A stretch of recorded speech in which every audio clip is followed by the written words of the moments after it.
Jonathan Kuminga just posted this on Instagram. I'll bet on myself all day, implying that he might be willing to take the qualifying offer. I'm still a little skeptical, as Bobby Marks breaks down here, what the contract would look like if he took the qualifying offer.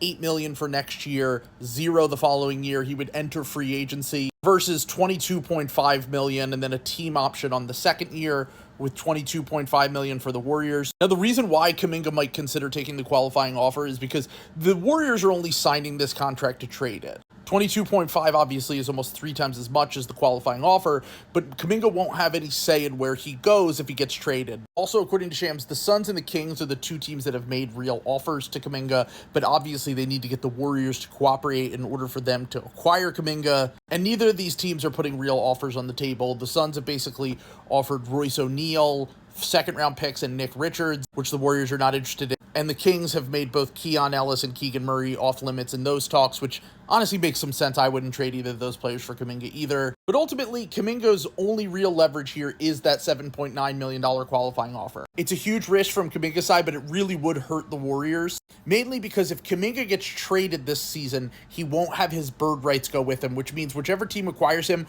won't be able to go over the salary cap to keep him. They would have to either sign him to a similar deal that he's on with the $7.9 million, or they would have to go another direction, which is they would have to have some sort of salary cap space or an exception to sign him with, which would be much less money than what he's looking for. Ultimately, I think Kuminga does take that 2 years, $45 million.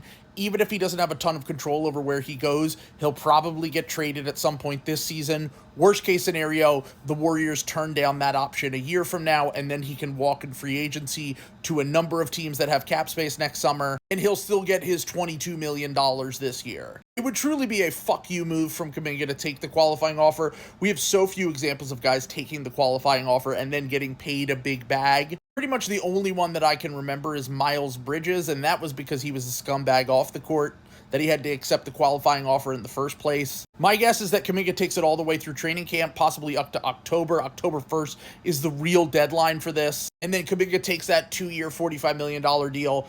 Maybe a year from now, he ends up back on the Warriors, but at least he's getting that $45 million if they choose to pick up his option. And the best case for him is that he comes back, has a decent season with the Warriors, either gets traded to a place that he wants to go, or he gets that $22 million and next offseason can choose where he goes and gets another bag from another team.